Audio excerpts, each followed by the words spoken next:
তালুকদার সাহেব, লাশটা ময়নাতদন্ত পাঠানো হোক।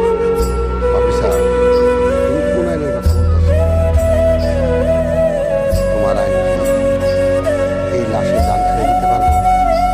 তোমার আইন কি এই মায়ের সন্তানকে ফিরে দিতে পারবো? সবই তো বুঝলাম তালুকদার সাহেব, কিন্তু আইন অনুযায়ী এই লাশের ময়নাতদন্ত করাটা দরকার। না, ওরা আমার পোলারে অনেক কষ্ট দিয়ে খুন করছে।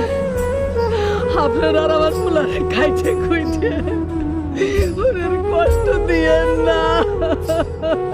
অফিসার, এই লাশ